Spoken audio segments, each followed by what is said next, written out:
আসসালামু আলাইকুম। সম্প্রতি বাংলাদেশ যে বিনিয়োগ সম্মেলন করেছে তা কতটা ফলপ্রসূ হবে এবং তা থেকে বাংলাদেশ কতটা লাভবান হবে সে বিষয় নিয়ে আজকে আলোচনা করার চেষ্টা করব। আসলে আমরা কিন্তু আগে কখনো বিনিয়োগ উন্নয়ন কর্তৃপক্ষ বা বিআইডি এর নাম শুনিনি। আর এর নাম শুনলেও অনেকে হয়তো এর কাজ সম্পর্কে অবগত ছিলাম না। এখন প্রশ্ন হলো বিআইডিএ কি?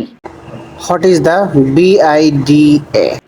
বিআইডি হচ্ছে এমন একটি প্রতিষ্ঠান যা বিদেশি ব্যবসায়ীদের দেশের মাটিতে বিনিয়োগের জন্য আহ্বান জানানো এবং বিনিয়োগের জন্য সুন্দর একটা ব্যবসায়িক পরিবেশ নিশ্চিত করা। বাংলাদেশ বিনিয়োগ বোর্ড বা বেসরকারি প্রতিষ্ঠানগুলো একত্রিত হয়ে 2016 সালে বিআইডিএ গঠন করে। কিন্তু বিআইডিএ প্রতিষ্ঠার পর থেকে এখন পর্যন্ত সামান্য কিছু অভ্যন্তরীণ কাজ চালু রাখলেও বিদেশি বিনিয়োগদের জন্য বড় ধরনের কোনো পদক্ষেপই গ্রহণ করেনি। বিগত সরকারের আমলে বিআইডি এর সামান্য কিছু অভ্যন্তরীণ উন্নতি হলেও বিদেশি বিনিয়োগদের ক্ষেত্রে তেমন বড় ধরনের কোনো উন্নয়ন দেখাতে পারেনি। কিন্তু বর্তমান সরকারের প্রধান professor doctor Mohammad Yunus sir Mohammad Ashiq মাহমুদকে বিদেশ থেকে ফিরিয়ে এনে এই বিআইডি এর পরিচালনার দায়িত্ব দিয়েছেন। ওই একটা কথাই আছে না, রতনে রতন চেনে, সেই কথার ধার অনুযায়ী বলা যায় আশিক মাহমুদ আমাদের জন্য বা বাংলাদেশের জন্য সেরকম একটা রত্ন। Professor doctor Mohammad Yunus sir ঠিক যোগ্য লোকটিকেই যোগ্য জায়গায় বসিয়েছেন। এর ফলাফল স্বরূপ ইতিপূর্বেই আমরা দেখে ফেলেছি যে আসিফ মাহমুদের যোগ্যতা কতটুকু। আশিক মাহমুদ বিআইডি এর দায়িত্ব পাওয়ার পরে তিনি কি করলেন, বিদেশি বড় বড় সারা বিশ্বের ভিতরে বড় বড় বিদেশি কোম্পানি বা বড় বড় বিনিয়োগকারীদেরকে আহ্বান জানালেন বাংলাদেশে এই বিনিয়োগ সম্মেলনে অংশগ্রহণ করার জন্য। এবং তারা এই আশিক মাহমুদের ডাকে সাড়া দিয়ে বিশ্ব থেকে অনেক বিনিয়োগকারীরা বাংলাদেশে এই বিনিয়োগ সম্মেলনে অংশগ্রহণ করেছেন। আশিক মাহমুদ এই সমস্ত বিনিয়োগকারীদের সামনে তিনি এত সুন্দর করে বাংলাদেশের এই ব্যবসায়িক বিনিয়োগের জন্য যে প্রেজেন্টেশন দেওয়া উচিত সেগুলো দিয়েছেন, সেটা এক কথায় অসাধারণ। তিনি তুলে ধরেছেন বাংলাদেশের ভৌগোলিক অবস্থা, তিনি তুলে ধরেছেন বাংলাদেশের বিনিয়োগের যে সুব্যবস্থা, তিনি তুলে ধরেছেন যে বাংলাদেশে ইতিপূর্বে যারা ব্যবসা করেছিল তাদের কি পরিমাণ অন্য অন্য দেশ থেকে বেনিফিট করে গেছেন।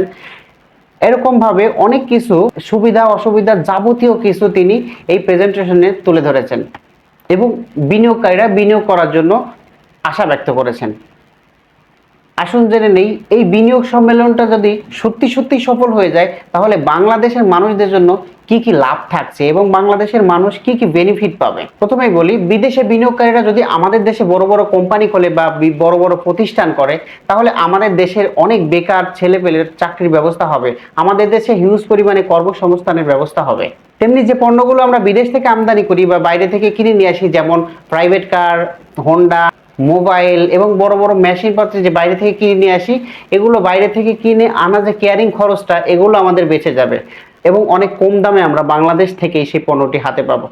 এবং এই কোম্পানিগুলো বাংলাদেশে পণ্য তৈরি করার পর যে এই পণ্যগুলো বিদেশে যখন রপ্তানি করবে, বাংলাদেশে যে বন্দরগুলো ব্যবহার করবে তা থেকে বাংলাদেশের সরকার বড় ধরনের অর্থ প্রফিট লাভ করবে এবং বাংলাদেশ আরো উন্নয়নশীল দেশের দিকে এগিয়ে যাবে।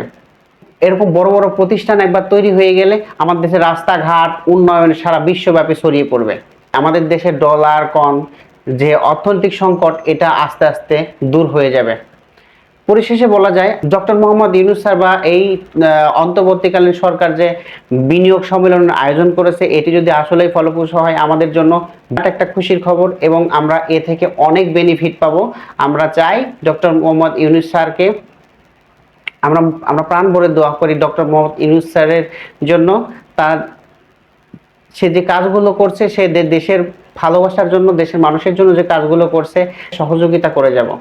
তো বন্ধুরা, এই ভিডিওটা আজ এই পর্যন্তই। আল্লাহ হাফেজ।